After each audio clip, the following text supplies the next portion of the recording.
E se de repente descobrissem ciência nos vegetais? E aliás, será que existe mesmo chance de descobrirem alguma ciência em plantas? Olá galera, eu venho trazer aqui uma situação que é improvável, mas que ainda faz muita gente cair em armadilhas montadas por carnistas, que é o que faríamos caso de repente comprovassem consensualmente que as plantas têm alguma forma de senciência, ou seja, capacidade de sentir dor, manifestar sofrimento, ser provido de consciência e também o consequente interesse de continuar vivo. Aqui eu digo que eu pessoalmente faria nesse caso. O que eu faria seria buscar uma dieta frugívora que evitasse ao máximo a morte de vegetais. Arrancar a fruta não mataria a planta, e as frutas existem, entre outras coisas, justamente para serem comidas por animais ou para simplesmente se soltarem da planta, porque é assim que as sementes das plantas germinam no chão. Da mesma forma, eu creio que comer folhas e flores, como couve e couve-flor, também não causaria danos na planta. A questão seria mesmo de não comer raízes e caules, que requerem que a planta seja arrancada do chão e ou danificada. E quanto a produtos não alimentícios, provavelmente haveria um boicote meu a produtos que levassem ingredientes extraídos de caules e raízes, mas não a ingredientes extraídos de folhas, flores, frutos e sementes, cuja extração não teria tamanha consequência dolorosa nas plantas. Imagino eu que seria assim no contexto em que fossem defendidos de verdade direitos de seres sencientes para as plantas. Isso se considerando que os direitos a serem defendidos seriam a vida e a integridade física, porque plantas não têm condições de desfrutar de liberdade e socialização, já que não podem se locomover. Mas a realidade é que é muito, mas muito improvável que vá de fato acontecer, de plantas serem provadas sencientes, tanto porque elas não têm um sistema nervoso central que implique consciência e manifestação de sofrimento e dor, como elas não precisam de tal anatomia e tais características. Pelo contrário, a existência de senciência só ia atrapalhar o desenvolvimento do vegetal, já que o funcionamento elétrico do sistema nervoso iria gastar uma energia que seria mais útil, por exemplo, na regeneração das folhas e dos galhos perdidos, interferindo negativamente no funcionamento de outras partes do corpo da planta. A mesma coisa se aplica a emoções. Emoções negativas não têm qualquer função para a manutenção da integridade da planta, só seriam deletérias mesmo.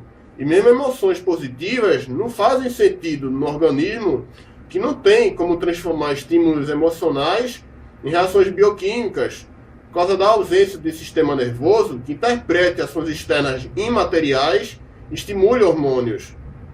As plantas têm seus próprios mecanismos de defesa contra a predação, mecanismos esses que não requerem nem implicam a existência de consciência na planta, como regeneração, capacidade de gerar muitos descendentes em pouco tempo, e mecanismos automáticos de acionar bioquimicamente a liberação de venenos. Eu posso fazer uma analogia à capacidade humana de suar, que não implica dor e sofrimento para nós, sendo mais uma reação bioquímica da pele ao calor ou a outros estímulos que causam suor. Em diversas situações, é independente da sensação táctil de calor. Em algumas plantas, existe a capacidade de acionar por liberação de alguma substância no ar, mecanismos de defesa em outras plantas. Mas nem por isso elas são conscientes e podem manifestar sofrimento. Esse e outros são mecanismos bioquímicos que não precisam de um organismo consciente para serem acionados. E da mesma forma, micro-organismos unicelulares não precisam de consciência para interagir entre si. Daí por tudo isso, a conclusão que a gente tem é que a única maneira de se acreditar em ciência vegetal é partir para crenças paranormais, que só fazem sentido em determinadas espiritualidades que se contradizem entre si no panorama de diversidade de crenças espirituais religiosas, ou então, por artifício de se considerar como verdades comprovadas e largamente aceitas, meras impressões pessoais sobre determinados fenômenos, ou então partir logo para a pseudociência, tentando usar o nome da ciência moderna convencional para comprovar fatos que o método da mesma ciência convencional acaba desprovando no final das contas. Ou quem sabe, criar um método científico inteiramente novo que faça sentido, seja ainda mais verossímil que as ciências naturais modernas e no final das contas descubra alguma eventual função e vantagem para a existência de ciência em plantas.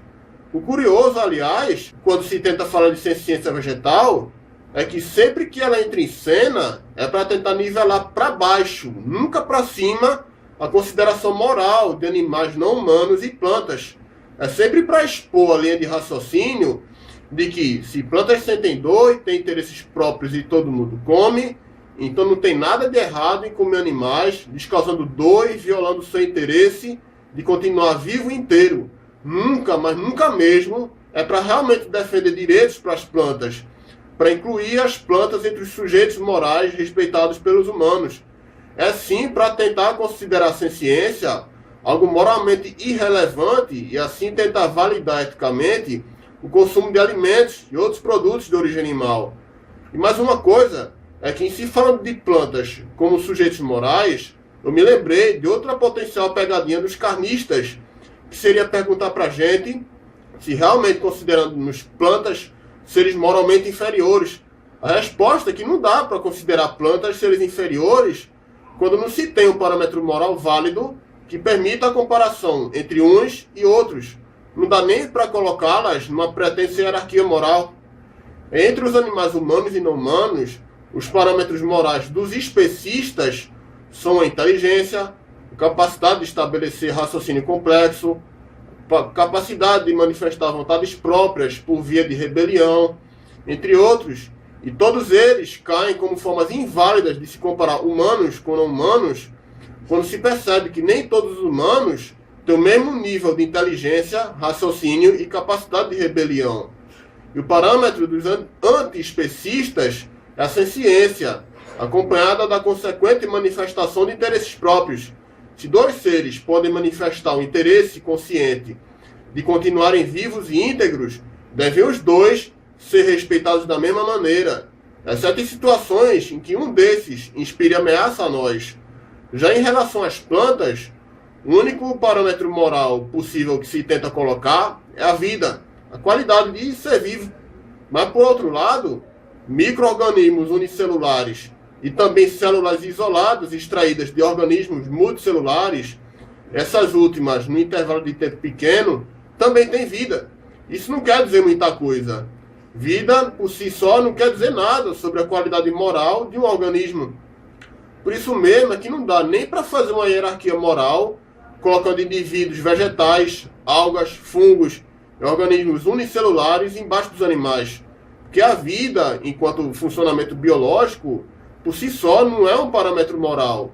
O parâmetro moral mesmo é a ciência, que implica interesses próprios, como querer continuar vivo e querer continuar saudável e fisicamente íntegro. Em outras palavras, não dá para considerar plantas seres inferiores, porque não existe nem mesmo uma hierarquia onde colocá-las. Em suma, não dá para colocar plantas no mesmo patamar moral dos animais. Aliás, sequer dá para colocar plantas enquanto indivíduos em qualquer patamar moral, mesmo inferior. Se de repente elas pudessem ser incluídas na consideração moral humana, seria por eventualmente serem sencientes e não simplesmente vivos. E aí é que se poderia fazer algo a respeito de evitar o máximo possível de mortes e danos a plantas. Mas eu digo se fossem sencientes, porque não são sencientes. É improvável que se descubra algum dia que o sejam. Então é isso. Se você gostou do vídeo, clique em gostei, favorite, se inscreva no canal e compartilhe o vídeo no Facebook, no Twitter e no Google+. Valeu!